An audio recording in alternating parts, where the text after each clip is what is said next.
Welcome to Women Lifting Women, a podcast dedicated to female voices and leadership in tech. I'm joined today by Ravit, and I will let Ravit introduce herself to the listeners. Oh, hi. Hi, Emma. Thank you for having me. I've been a follower and I've loved your session so far. So I'm Ravit Ross. I'm the CRO at a company called Start.io. We are a mobile monetization platform. We define ourselves as an SSP. We monetize apps, and we also have audience segmentation capabilities. Company's been around for quite some time. I've been here for 4 years and counting, and loving it, loving this industry. I've been in this industry for a while. You don't say the years anymore after a certain amount of time. But yeah, happy to be here. Thank you so much. And to start us off with my favorite and a question I will not let go of, is what do you think is a superpower of being a woman in this industry or your role? The superpower. I think it's a combination of a few things. I think it's the attention to details and also the combination of emotional intelligence and the capability of, cold decision making. Because oftentimes, women are thought as emotional because we tend to, react in a certain way or say something in a certain way. So I kind of see this as a superpower because we have this awesome capability of seeing things a bit differently and being able to identify opportunities or anything of that sort in a way that's better. Nice. I think in general, the reason for this question is a lot of the time I want to focus us on thinking for ourselves, what is my advantage? What is my competitive advantage? And not see it as something that is only holding us back. Of course, there are challenges, and that's kind of like my next question, really. But there is also something powerful about being a woman as well. And if we keep reminding ourselves and each other, what is the power of that? I think it will help us believe maybe that we can do more, do better, do everything. Yeah. I mean, I'm a firm believer in strengthening our strengths, not focusing on the weaknesses because the amount, like the room for growth is staggering when you focus on what you're good at and then expand it. I like it. I think I might adopt it. Really, is next Go time for it. someone's telling me feedback like let's focus on the strength and grow the strength. I like it. I'm definitely gonna steal that line.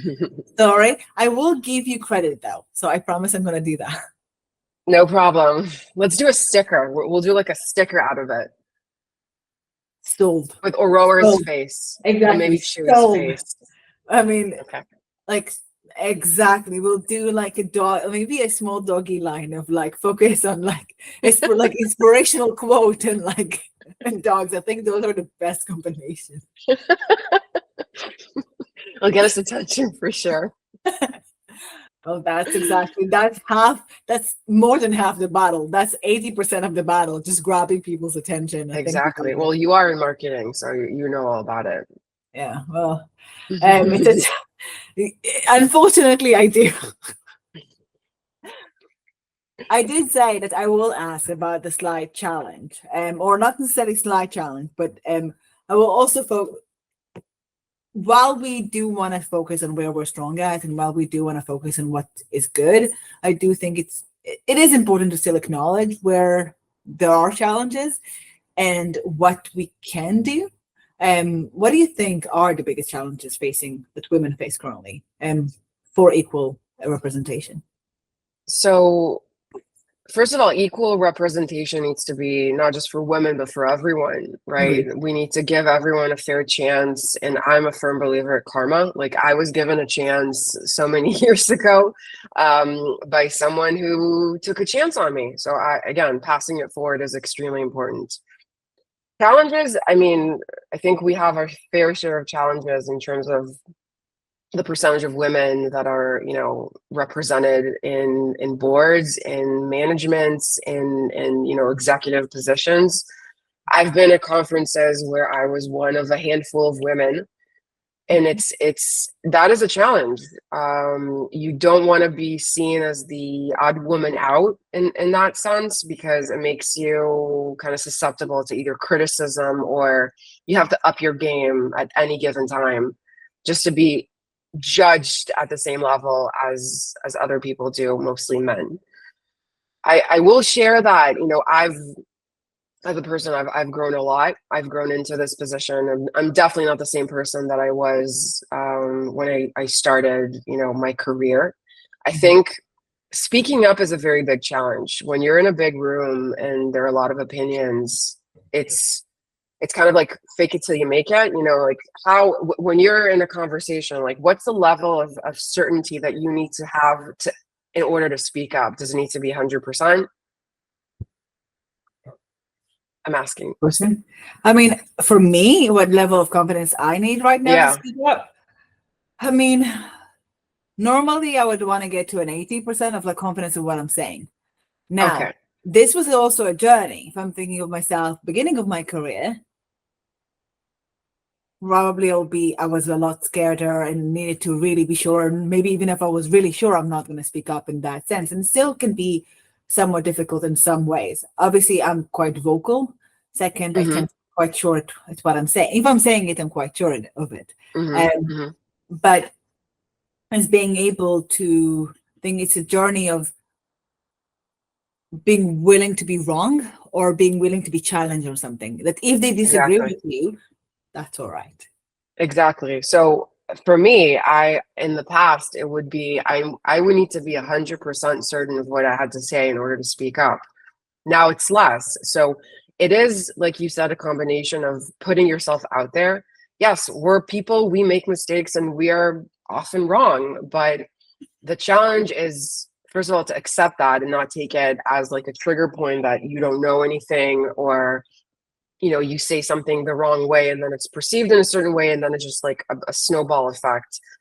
And having the confidence to speak up in meetings, meetings with executives, meetings with colleagues, meetings with everyone, and having an opinion, not being ashamed of it and not being afraid to say it out loud, and actually sticking through it, and not having to sway left and right because someone else speaks louder than you or speaks with more confidence than you.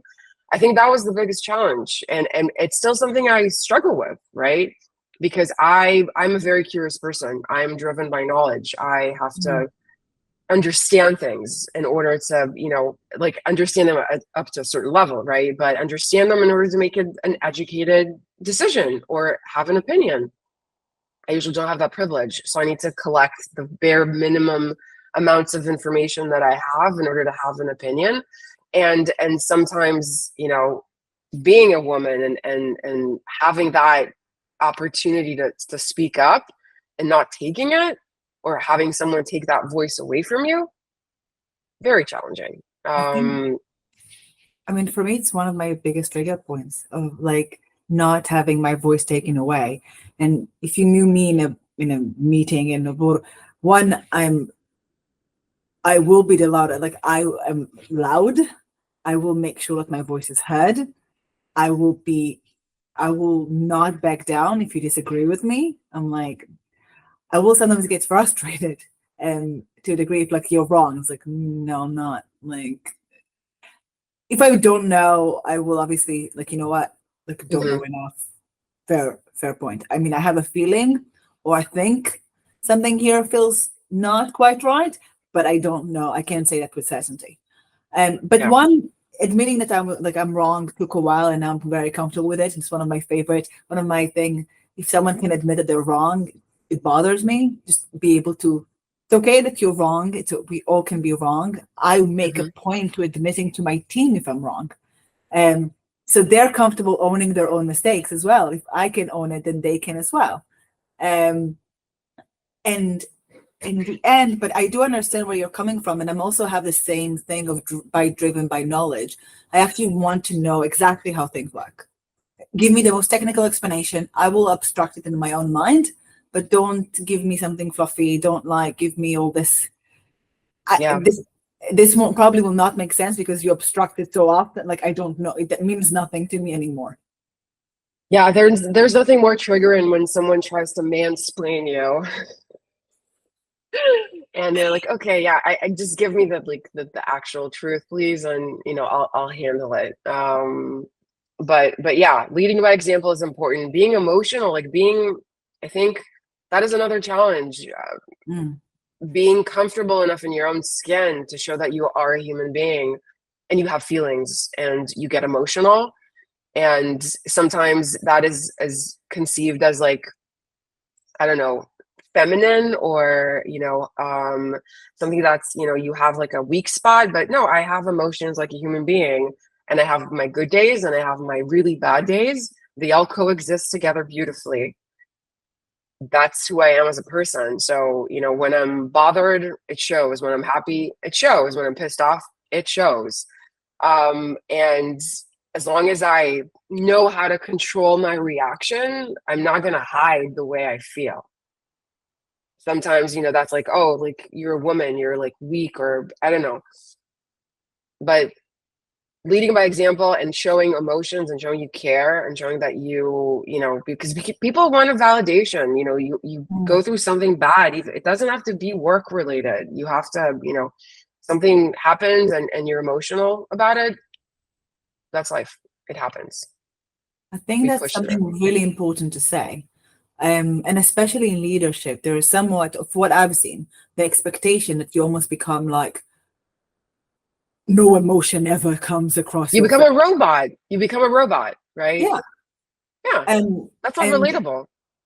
how did you find, like, how did you personally basically overcome that maybe barrier, both from yourself and also the expectations around you? And still, I'm a leader, and it's okay that I'm not a robot. And if you say something really annoying, I might get annoyed.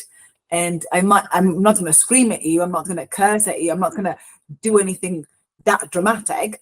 Will I, maybe my tone will be a bit more annoyed at you? Yes. I don't know. Like, you can be less annoying. I think how I overcame this, this is something I deal with on a daily basis. It doesn't, sometimes I can control it better and some days I can't.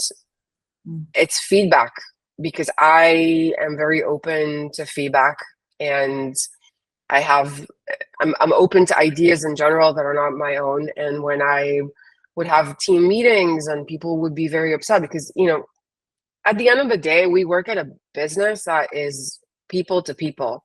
It is all about the relationships and it's all about the network that you have and it's about the actual connections that you make with people because they're not going to come to you because they remember you work for a really good company. Like people, jump around from company to company and they come to you because they come to you as a person, Yeah. not for the role that you represent. And making that connection, which is actually like a genuine thing. It's not like I'm faking it. I care. I honestly care as a person and I ask questions like how do you feel? How are you? Is everything okay at home? So I do that, at work and I do it outside of work. And sometimes I don't ask because I have my own, issues or whatnot, but showing that you care goes a very long way because you actually care, right? Yeah. And some people have this very, I want to say, very like hard line between work and their private life, which I respect. It's still work. It's a business. You gotta, keep the wheels moving.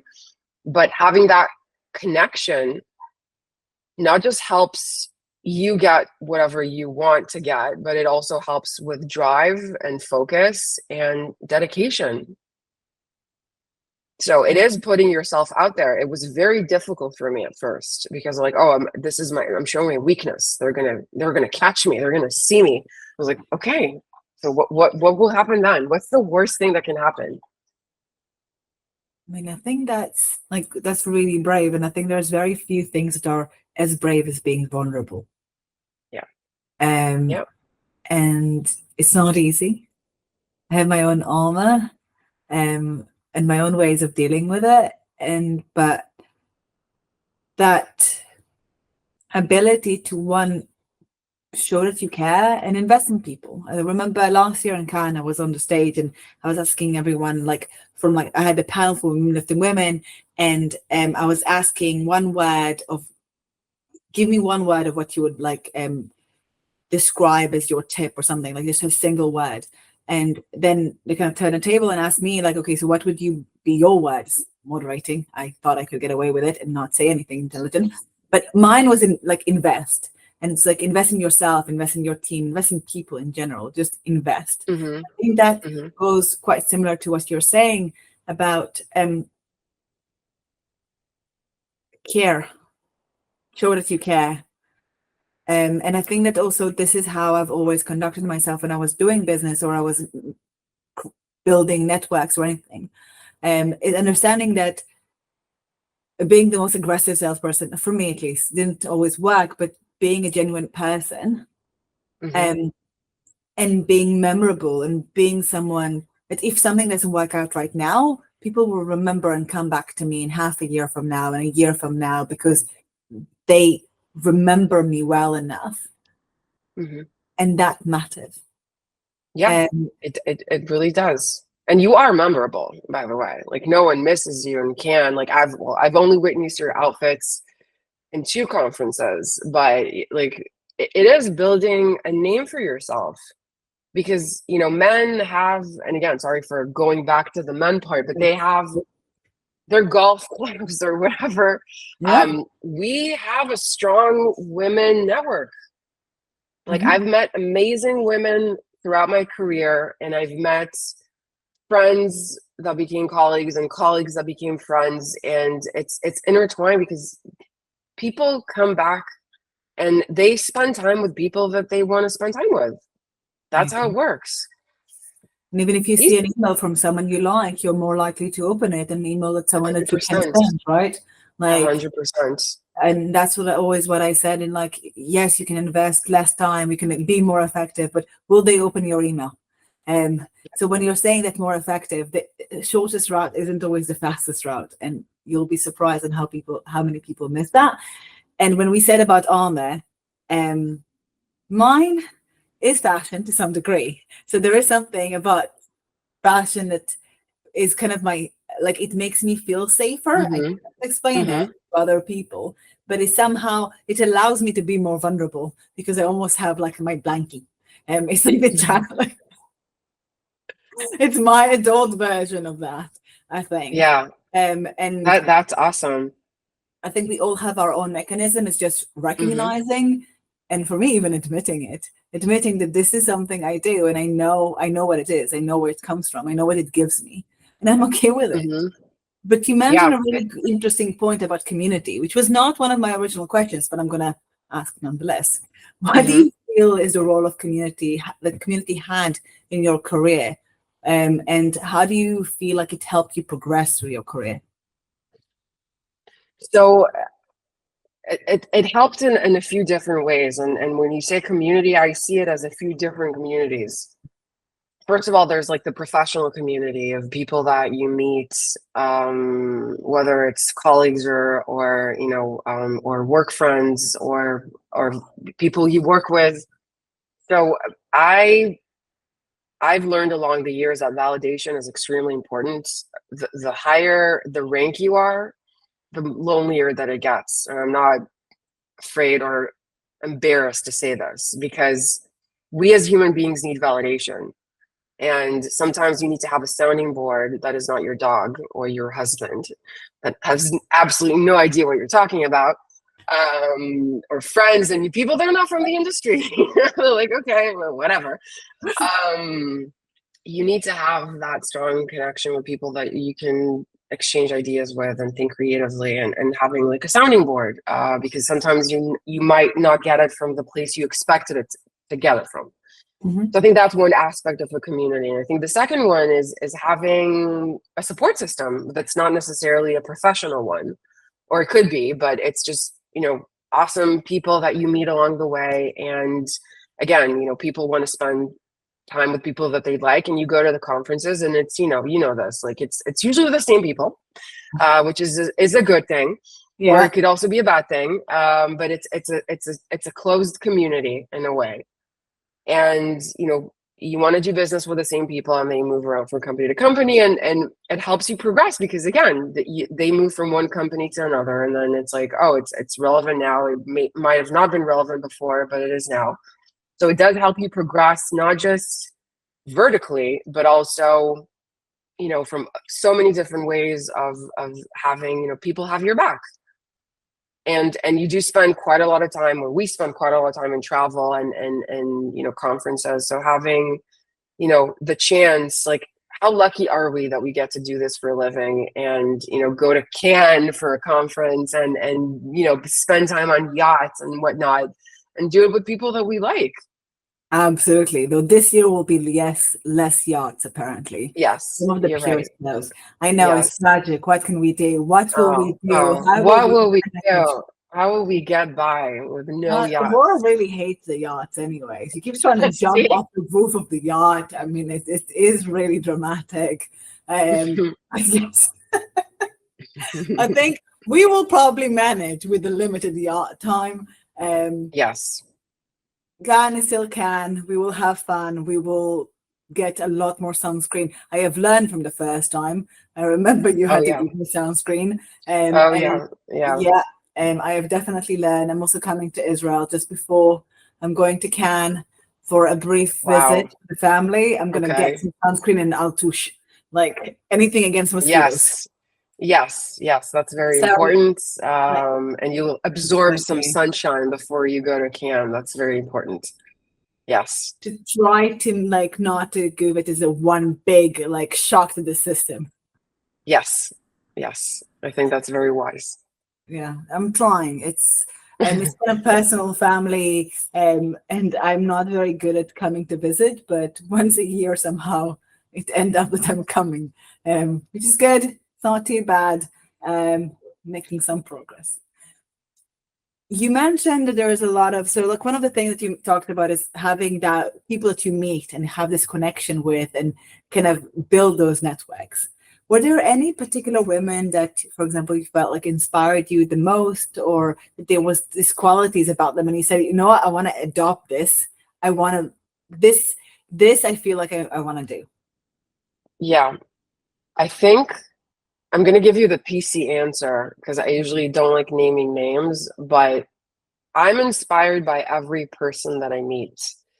Um, because I try to look at these situations objectively and say, this is a really cool way of looking at things, or opening my idea, like my brain, to new ideas, and just a fresh perspective. I mean, obviously, I was raised by a very strong woman, who gave me, some tough love, but also, the drive and the curiosity, and just like, she was always pushing me. So you learn things the good way or the positive way, and then you sometimes learn what not to do or what you don't like doing. So I try to treat every interaction I have, mostly with women, but not just with women, at like, I'll give you as an example, just because you're here, of your outgoingness, of your way to go out and make a connection with almost everyone or anyone that you meet. That is admirable to me. That is, I wish, maybe it seems like like the most obvious thing, but it's really not. So I try to adopt or look at these things as growth opportunities, as something that I want to do but I can do, and that to inspire me to get out of my comfort zone. It's not natural for me. It didn't Oh, come it natural. looks so natural. It It looks so didn't come natural. natural. So we will have a discussion and you will tell me your secrets. I will try, but it's not something which was like, oh, this is super easy. This is a process, and it's sometimes like you have my days when I end the day and I've been working all day long and I'm in meetings all the time, and I'm with my partner is like I do not want to talk to a single soul. I am Oh now yeah. I want to crawl in my own my dog, like I don't know, I want to know humans interaction. I can do dogs, but that's it. And this is not easy. So Yeah. what I appreciate, and I think there's a lot appreciate the feedback, one, because it's good to know both the good and the bad and appreciate it. And I think that a lot of the time we also see someone, we think, oh my God, it's so easy for them. But it's not Yeah. always true. Yeah. Yeah. 100%. Because first of all, I completely empathize with what you just said, because I have a limited social battery as well, which I'm aware of. And I, again, took this as something, as me taking myself out of my comfort zone, because, again, one of my mantras, being comfortable with the uncomfortable, Hmm. that's like the mindset for growth. And, Yeah, sometimes you don't judge a book by its cover or whatever. These things, like, some people do it so naturally and some people don't, but I think as long as you're aware of it and it's something that you want to improve at, fake it till you make it, right? It looks good. So exactly. So I think it's yeah. more of you learn it's kind of a learned skill. And there's so much that we think, oh my God, it's pure talent, and it's not. My partner is in the creative space, and we always think about the creative space as something that people are talented or not. This is work.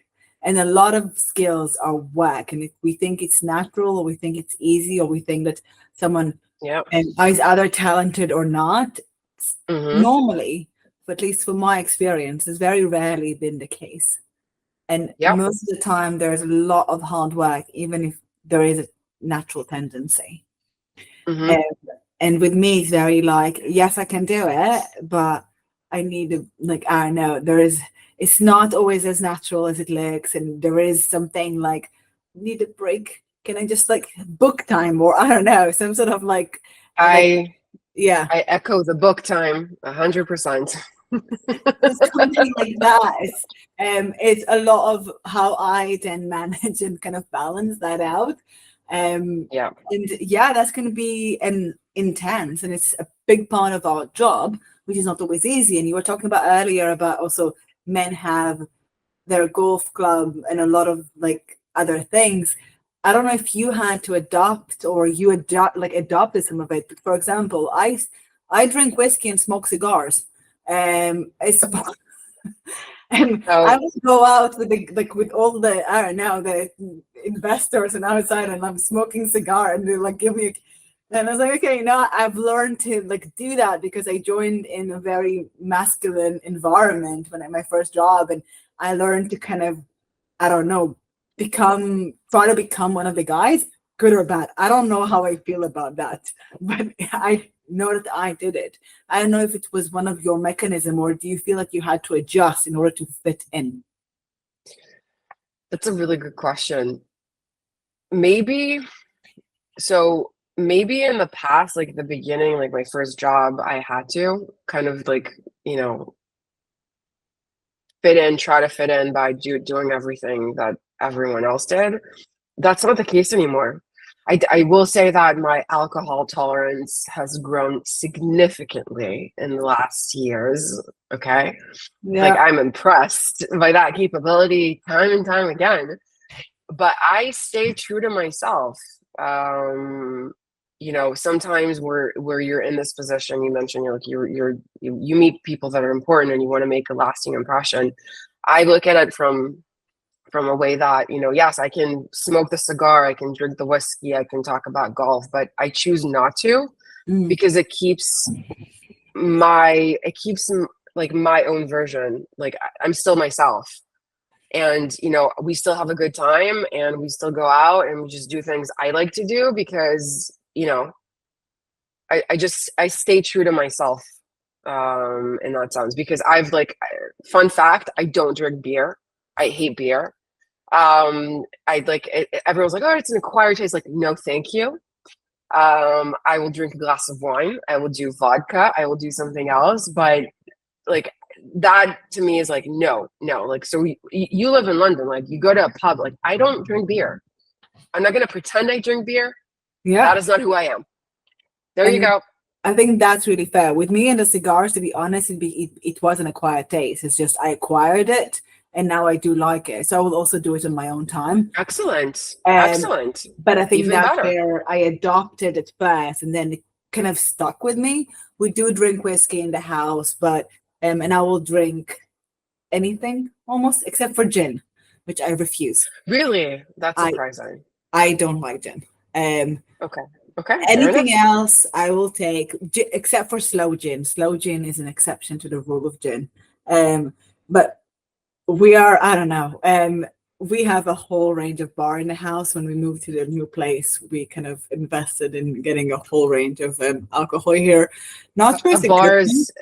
is important. No, it's Yeah. important. You wanna, we're adults. It's all good.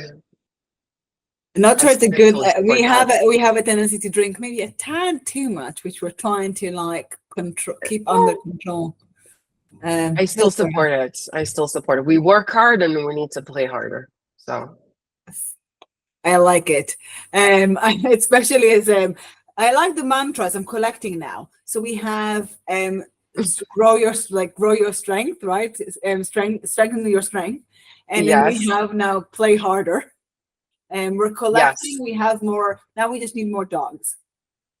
yes. That Always dogs. Always yeah. dogs. So no cats, no cat. Like we're not adopting any cats in Actually, the program. we're warming up to cats. We're warming up to cats. Good. We're in we live on the 15th floor, and our vet we were getting getting the lay of the land when it comes to cats, and our vet was like, no, don't. It could be a very unfortunate situation where the cat decides to jump. Just don't go there. So we're debating. It's not a hard no. Yes. In any case, I would probably normally be careful with the cat jumping. Depends on what opportunities they have to jump out of the 15th floor. Yes. We Aurora, because she was born in Tel Aviv, obviously had to learn to live with street cats. One of the first things I've done is feed street cats with her. So she was very good with cats, and also we lived with a cat for a while. So she's a huge fan of I see. cats. She's okay. She's a cat. She's a dog cat. I have no idea. I was about to say she's a cat person, but she's a cat She's a doggy. dog cat. Dog She's a cat, cat like doggy. Okay. something. Okay. Some sort of a combination of that. And she doesn't particularly like dogs, which is a bit of a pain in the ass, but she does like cats. You can't win them all. No. You can't win them all. No. Final question. One lesson that you wish that you knew earlier. Someone told you, or you figured out, you wish that you knew it earlier, and was like, damn it. We're always smarter in hindsight. So I'll say two things. Well, you said mantras. If you ask people I work with, I just repeat them nonstop because I'm to the point I become a cliche. But state the obvious. State the obvious and manage expectations. These are the two most important lessons that I've learned along the way, and I just repeat it nonstop to anyone that will listen. Because if I had said that thing that seemed obvious to me that wasn't at all obvious to anyone else, or managed expectations properly, which is kind of an extension of the first thing, things would have looked very different. It's all about communication. To people, communication. If that doesn't work well, then things will not progress, which is very frustrating. So I think those are the two most important things. I will also adapt that. And on that really positive note, I have learned quite a lot. I'm keeping the notes. You see, the mantras work for some people. It's just you need to be open to embrace them. Yes, Aurora, I can see you're also joining. Thank you so much for joining the podcast as well. We have women listing women and doggies. Good. And on that note, I will say thank you so much, Ravit, for joining us today and for joining this initiative. It's been such a pleasure. Thank you. Absolutely. Thank you for having me. Anytime. And for anyone, for the full episode and for more additional episodes and more other content we have, go to www.womenliftingwomen.io. And until next time, thank you so much.